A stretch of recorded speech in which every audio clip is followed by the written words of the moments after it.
죽음 속에 깃든 아름다움.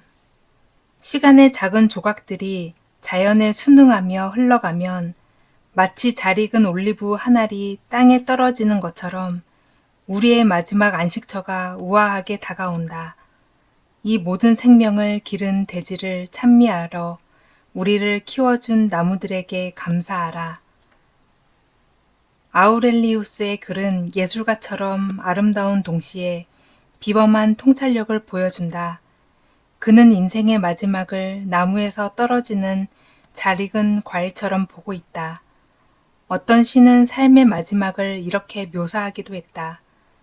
빵을 구우면서 일어나는 균열과 잠금은 제빵사가 의도한 것이 아니다.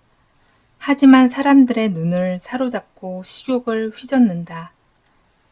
여기에 숨겨진 의미는 무엇일까?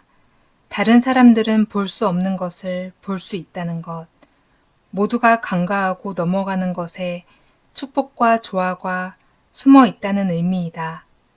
자연의 순리에 따라 세상을 바라보면 죽음 속에도 아름다운 것들이 있다.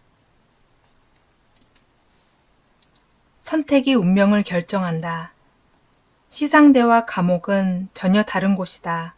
하나는 높고 하나는 낮지. 하지만 이 두 장소 모두 우리가 자유롭게 선택한 일의 결과에서 비롯된다네. 스토아 철학자들의 계급은 다양했다. 아우렐리우스는 황제였지만 에피테토스는 노예였다. 어떤 이는 부유했고 어떤 이는 가난했다. 누군가는 평안한 삶을 살았으며 또 다른 이는 상상하기도 힘든 고초를 겪으며 생을 보냈다. 불평등을 겪는 것은 우리도 마찬가지이다. 우리는 모두가 다양한 배경을 안고 태어나 짧은 인생 속에서 한바탕의 행운과 불운을 경험하곤 한다. 하지만 역경 속에 처해 있든 운 좋은 기회를 만났든 우리는 우리가 통제할 수 있는 것에 주의를 기울이며 주어진 일을 해야 한다. 불과 얼마 전까지만 해도 사치스러운 삶을 살았던 사람이 남루한 생활을 할 수도 있다. 며칠 전까지만 해도 성공으로만 보이던 일이 사실은 고통스러운 점이 되기도 한다. 그 어떤 상황에 부닥쳤든 중요한 것은 이것이다. 선택의 자유. 우리가 누구이든 또 어디에 있든 무엇을 선택하느냐가 가장 중요하다.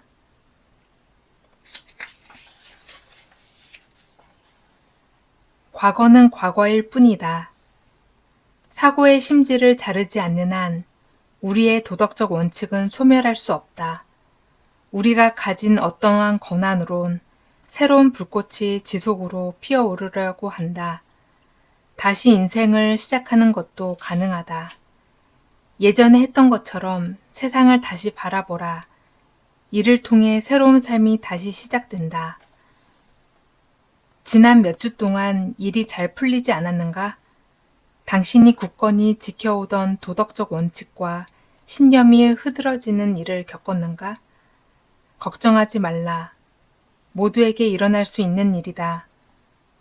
아우렐리아수는 황제도 예외는 아니었다.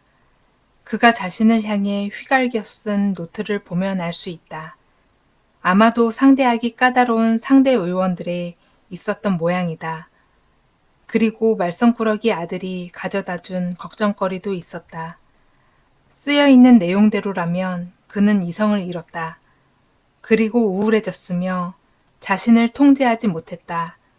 누군들 그렇지 않겠는가. 하지만 과거에 무슨 일이 일어났든 우리 행동이 어떤 실망을 안겨주었든 원칙들은 변하지 않는다. 우리는 언제든 돌아갈 수 있으며 지난 일들을 수용할 수 있다. 10년 전에 일어난 일이든 10분 전에 일어난 일이든 모두 지난 과거일 뿐이다. 원한다면 다시 시작할 수 있다. 지금 당장 하지 못할 이유는 없다. 아침에 해야 할 질문들. 아침이 되면 가장 먼저 아래의 것들을 자신에게 질문하라. 무엇이 나를 걱정으로부터 자유롭지 못하게 했는가? 평온함이란 무엇인가? 무엇이 나인가? 육체, 소유한 자산, 아니면 명성? 이것들이 아니면 무엇인가? 이성적인 존재, 그것은 무엇을 말하는가? 나에게 요구되는 것은 무엇인가? 나의 행동에 대해 명상하라. 이렇게 해서 나는 평온함으로부터 멀어지게 되었는가? 불친절하고 비사교적이고 무정한 것들을 어떻게 해야 하는가? 나는 왜 이 모든 것들에 대해 실패를 거듭하는가? 성공한 사람들은 대부분 자신만의 아침 습관이 있다. 어떤 이들은 명상하고 어떤 이들은 운동한다. 가장 많은 의뢰가 일기를 쓰는 것이다. 그들은 깨달음, 두려움, 희망 등을 짧게 써 내려간다. 스토아 철학자들은 이와 같은 시간을 다른 어떤 것보다 중시했다. 마르쿠스 아우렐리우스가 명상록을 아침에 썼는지 밤에 썼는지 아무도 모른다. 하지만 그가 홀로 오랜 사색의 시간을 가진 후 책을 집필했다면 그것만으로도 분명하다. 자신을 돌아볼 의례적인 시간을 갖기를 원한다면 매일 아침 에피테토스의 질문을 스스로에게 던져보자. 사색에 잠기는 것은 인생에 대해 더 나은 삶을 얻고자 하는 분주한 노력이다.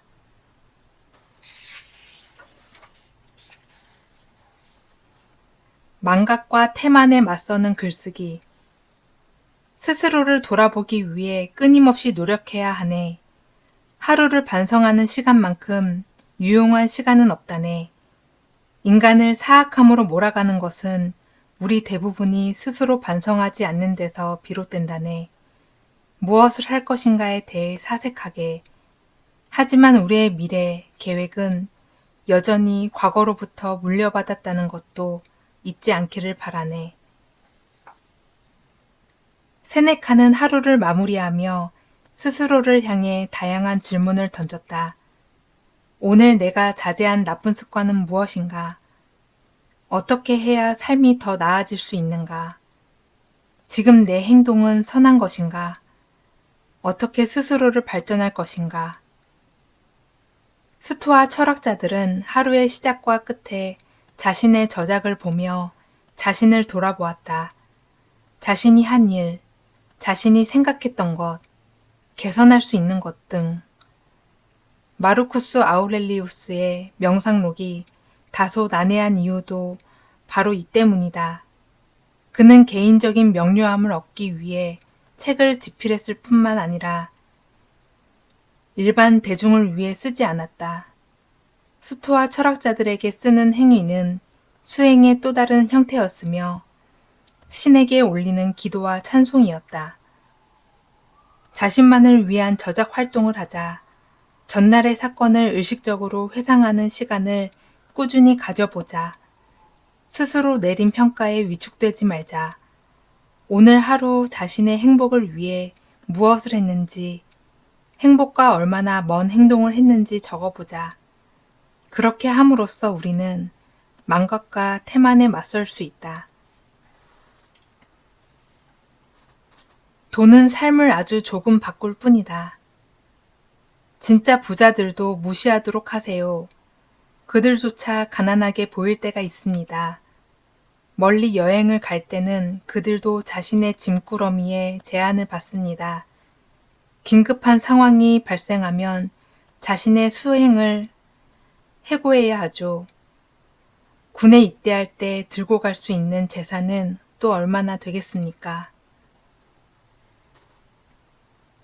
스콧 패츠제럴드의 위대한 개츠비에서는 다음과 같은 짧은 문장으로 부유하고 유명한 사람들의 생활 방식을 미화한다. 자네에게 아주 유명한 갑부의 이야기를 들려주겠네. 그들은 우리와는 아주 다른 사람들이지. 책이 출간되자 해밍웨이가 피츠제럴드에게 놀림조의 답장을 보냈다. 맞아. 그들은 그냥 돈이 좀 많지. 세네카가 우리에게 일깨우는 것이 바로 이것이다. 그는 한때 로마에서 가장 부자였다. 하지만 돈은 삶을 아주 조금 바꿀 뿐이라는 사실을 직접 체험했다. 돈이나 물질로는 내면의 문제를 해결할 수 없다. 외적인 요소로는 내적인 문제를 해결하지 못한다. 우리는 이 사실을 아주 잊고 혼란과 고통을 겪는다. 훗날 해밍웨이는 희고록을 통해 피츠제럴드를 이렇게 묘사했다. 그는 부자들이 특별히 매력이 넘치는 종족이라고 믿었다. 부자들이 그렇지 않다는 것을 알았을 때는 이미 삶의 다른 요소들이 그를 망치고 난 후였다. 우리에게도 이 말은 진리이다.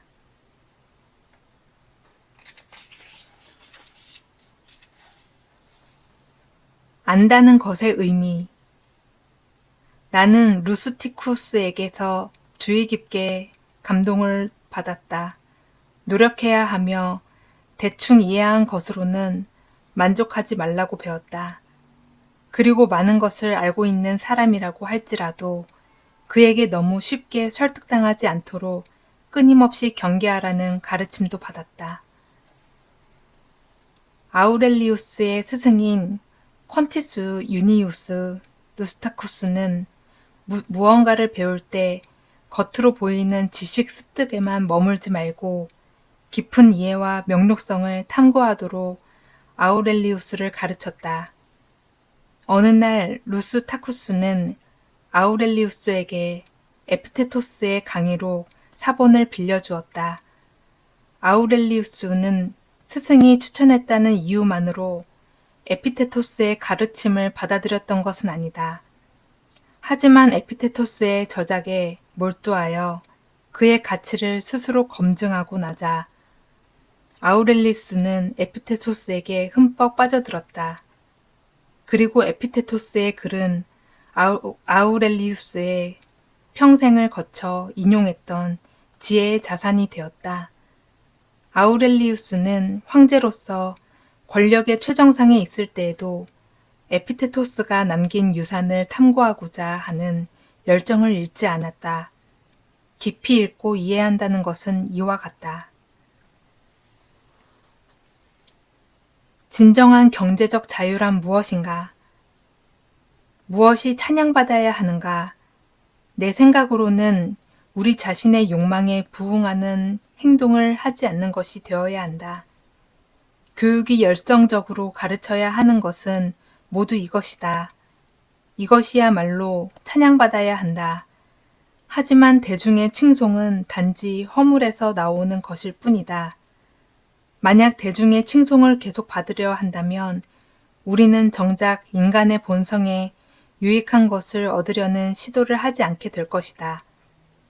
대중에게 칭송을 받으려는 생각을 버리지 않으면 우리는 자유로울 수 없고 충족감을 느낄 수 없으며 격정으로부터 해방되지도 못할 것이다. 시기와 부러움에 사로잡혀 권력을 가진 자들을 의심하게 될 것이고 소중하다고 생각하는 것을 가진 자들에게서 뺏고자 음모를 꾸밀 것이다. 자기 존중감을 충족시킬 수 있을 때 주어지는 찬사만이 진실한 기쁨을 가져올 수 있다. 이웃과의 일치감을 회복할 수 있으며 신과의 일체감도 느끼게 될 것이다. 자유로운 본성을 찬양하는 것만이 세계의 질서를 부여한다. 그것이 우리에게 부여된 임무이기도 하다.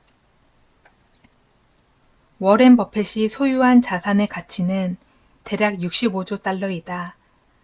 그런데도 그는 1958년에 사들인 집에서 산다. 매년 수백만 달러를 벌어들이는 운동선수 존 어셀도도 매우 검소하게 생활한다. 버핏도 어셀도 이런 생활의 방식을 갑자기 바꾸지 않을 것이다.